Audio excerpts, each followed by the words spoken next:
श्री स्वामी समर्थ. मी प्रांजली. आयुष्यामध्ये खूप कठीण काळातून तुम्ही जात आहात. जी कठीण वेळ ती प्रत्येकावर म्हणजे अगदी प्रत्येकावर कधी ना कधी येत असते. तर अशा कठीण काळामध्ये, अशा कठीण परिस्थितीमध्ये पुढे जाण्याचा मार्ग मिळत नाहीये. आपल्या लोकांनी साथ सोडलेली आहे. आर्थिक तंगी आहे, घरामध्ये वादविवाद आहेत किंवा घरामध्ये एकोपाच नाहीये, परिवार विखुरला गेलेला आहे. कोणाला सांगावं, कोणाला बोलावं, कोणाची मदत मागावी हे काहीच कळत नाहीये. जॉब गेलेला आहे किंवा मुलगा वाईट नादाला लागलेला आहे, घरामध्ये व्यसन सुरू झालेलं आहे. जे काही तुमच्या आयुष्यामध्ये प्रॉब्लेम असेल की तुम्हाला आता वाटत आहे की हे माझ्यावर खूप मोठं संकट आहे, मी यातून बाहेर कसा येऊ, मी यातून बाहेर कशी येऊ. अगदी स्त्रिया, पुरुष, लग्न झालेले, न झालेले, विधवा, प्रत्येक जण ही सेवा करू शकतात. अगदी प्रत्येक जण ही सेवा करू शकतात. तर ही सेवा आहे 7 दिवस 7 वेळा हनुमान चालीसा वाचण्याची. पण ह्या सेवेपेक्षाही या सेवेचे नियम जे आहेत ते खूप महत्त्वाचे आहेत. आणि या आपण नियमांचं पालन केलं आणि फक्त भोळी भाबडी जशी आहे तशी आपण सेवा केली तर 100% या 7 दिवसांमध्ये तुमची जी काही समस्या आहे ती सुटेल. त्यातून पुढे जाण्याचा मार्ग तुम्हाला 100% मिळालेला असेल. हनुमानजी हे एक जागृत दैवत आहेत, ते चिरंजीव आहेत असं म्हटलं जातं. आणि जेव्हा कधी आपण हनुमानजींना अगदी मनापासून हाक मारू तर ते आपल्या मदतीला धावूनही येतात असं म्हटलं जातं.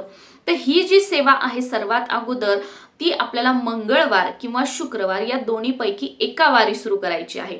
सेवा सुरू केल्यानंतर आपल्याला सुरुवातीला संकल्प करायचा आहे. संकल्प कसा करावा याचा व्हिडिओ आपल्या चॅनलवर आहे, तो तुम्ही बघू शकता. त्या व्हिडिओची लिंक सुद्धा मी तुम्हाला डिस्क्रिप्शन मध्ये देण्याचा प्रयत्न करेल, तर डिस्क्रिप्शन बॉक्स तुम्ही चेक करू शकता. तर आपल्याला संकल्प त्या पद्धतीने करायचा आहे. संकल्प सकाळी देवपूजा झाली की आपण करून घेऊ शकतो. संकल्प झाला की ही सेवा मात्र जी आहे ती आपल्याला संध्याकाळी जी दिवे लागण्याची वेळ असते, जो प्रदोष काळ असते, ज्याला आपण प्रदोष समय म्हणतो, त्या वेळेमध्ये आपल्याला ही सेवा करायची आहे. आणि ही सेवा आपण घरी न करता आपल्या आजूबाजूला जिथे कुठे हनुमानजींचं मंदिर आहे तिथे जाऊन जर आपण ही सेवा केली तर याचं जे फळ आहे, याचा जे रिझल्ट आहे, तुम्ही म्हणू शकता चमत्कारिकरित्या या सेवेचे फायदे तुम्हाला मिळू लागतील. आणि या सेवेसाठी खूप काही वेळ नाही, संध्याकाळच्या वेळेमध्ये करायची आहे. आणि अर्धा ते 1 तास भरपूर झाला जर आपली स्पीड चांगली असेल किंवा आपलं वाचन चांगलं असेल आणि आपण अगदी मनापासून करत आहोत तर भरपूर झाला. आणि याहीपेक्षा तुमच्या वाचनाच्या याच्यावर तुम्हाला वेळ लागू शकतो. तर सर्वात अगोदर आपल्याला काय करायचं आहे बघा, आपल्या घरी आपल्याला मोहरीचं तेल घ्यायचं आहे. एखाद्या डब्बीमध्ये किंवा कशामध्ये तरी आपण मोहरीचं तेल घेऊ शकतो. एक पणती घेऊ शकतो, जी मातीची पणती दिवाळीमध्ये असते ती मातीची पणती आपल्याला घ्यायची आहे. किंवा आपण कणकेचा दिवा सुद्धा बनवू शकतो. जो गव्हाचं पीठ आहे त्यात मीठ नाही टाकायचं, हळद नाही टाकायचं, फक्त कणिक मळायची आणि त्याचा एकच मुखी दिवा तो बनवायचा. त्याच्यामध्ये एक वात घ्यायची. हे घेऊन आपल्याला मंदिरामध्ये जायचं आहे. तिथे गेल्यानंतर आपल्याला हा दिवा प्रज्वलित करायचा आहे. जे दिवा असेल त्याच्यामध्ये ते तेल टाकायचं, मोहरीचं वात लावायची, ते दिवा प्रज्वलित करायचा. आणि ज्या दिवशी आपण आता मंगळवारी किंवा शुक्रवारी सुरू केला आहे, घरी आपण सकाळी संकल्प केलेला आहे, पण मंदिरामध्ये जाताना आपण एक नारळ सोबत घेऊन जायचं आहे. आणि त्यासोबत जर तुम्हाला शक्य झालं तर शेंदूर आणि चमेलीच्या तेलाची बॉटल, जिथे हनुमानजींचं मंदिर असतं त्याच्या बाहेरच असतं बघा, जे पूजा साहित्याचं दुकान आहे ना तिथे असतं, तर तिथून तुम्ही घ्यायचं. कारण मी दरवेळेस तसंच करते, जे हनुमानजींच्या बाहेरचं मंदिर आहे ना तिथूनच शेंदूर आणि चमेलीचं तेल घेते आणि ते जे गुरुजी असतात त्यांच्याजवळ देते आणि त्यांना सांगते की पुढच्या वेळी तुम्ही जेव्हा शेंदूर लावणार आहात त्यावेळी हे माझं साहित्य वापरा. तर तुम्ही असं करू शकता, हे सुद्धा तुम्ही देऊ शकता. आणि ते नारळ हातात धरून तिथे आपल्याला हनुमानजींना सांगायचं आहे की मी कशा कशासाठी ही सेवा करत आहे आणि ते नारळ तिथेच अर्पण करायचं आहे.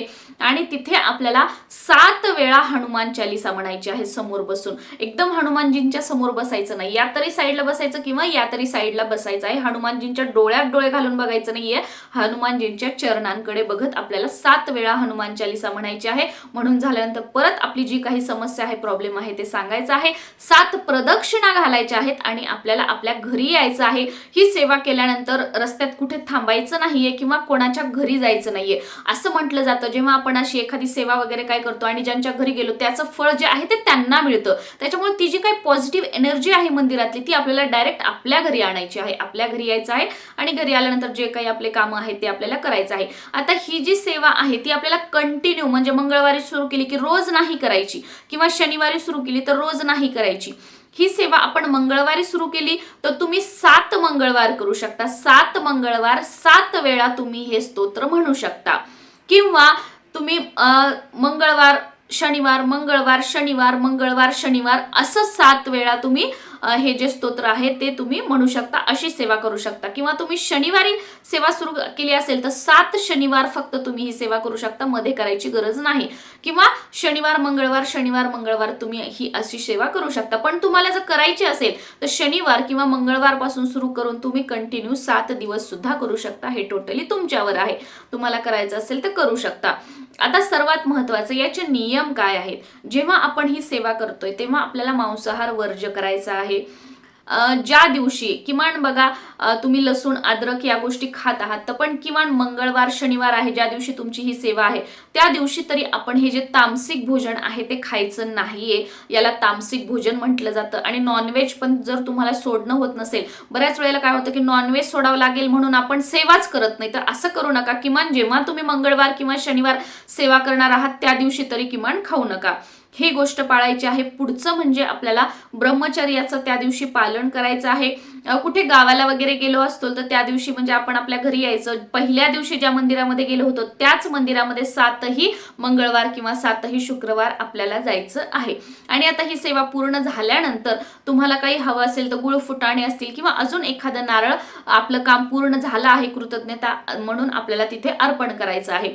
आता ही सेवा सुरू केल्यानंतर तुमचं पहिल्या मंगळवारी सेवा केली, पुढच्या मंगळवारपर्यंत काम झालं तरी पण संपूर्ण 7 मंगळवार जो आपण संकल्प केलेला आहे ती सेवा आपल्याला पूर्ण करायची आहे. नाही तर त्या कामामध्ये झालेल्या कामामध्ये परत काहीतरी प्रॉब्लेम होऊ शकतो. त्याच्यामुळे जो संकल्प केलेला आहे ती सेवा आपल्याला पूर्ण करायची आहे.